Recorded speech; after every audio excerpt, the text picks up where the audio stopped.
Hey everyone, we've been talking about the Spectre's return to the Silver Age, but now it's time for everything to fall apart again because writers from this time period have no idea how to deal with a character this powerful.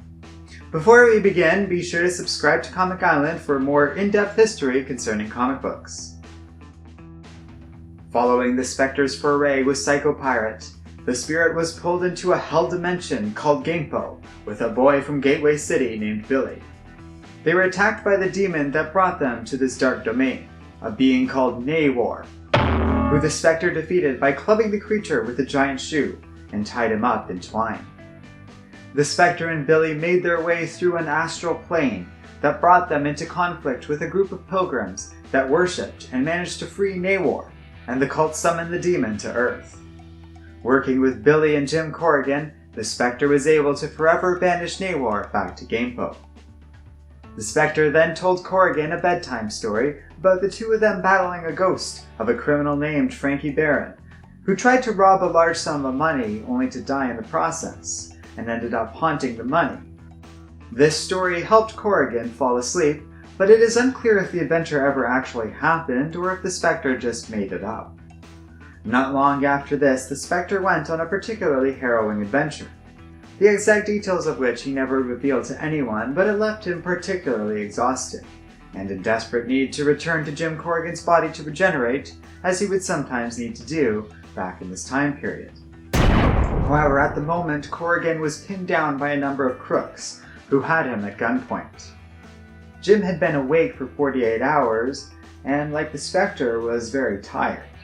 He demanded the spirit help him before he allowed the Spectre back into his body, which the Spectre accepted, quickly striking out at the foes with an overwhelming blow to get things over with as quickly as possible.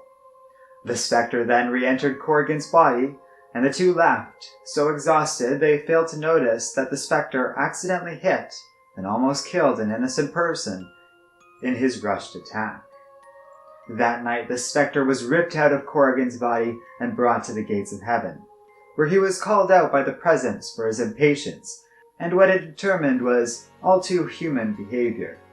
It decided to give him a second chance, however the presence gave the Spectre a new weakness as a reminder for what the spirit had done. The weakness's exact nature would change from time to time, and would only appear in moments of stress, when he was likely to act rashly again. The Spectre was then sent back to Corrigan's body. Under these new circumstances, the Spectre faced down a strange man named Arden. 200 years ago, Narcan had obtained tremendous knowledge through magic and was on the verge of becoming the most powerful entity in the universe. The spirit's new weakness was suddenly revealed when he lost his sight.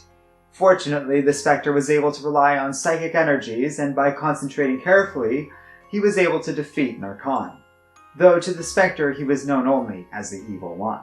This being's power was dispersed across the universe, while Narcan's mind became inert. The spirit returned to Corrigan's body, unaware that for the spirit, things were only going to get worse.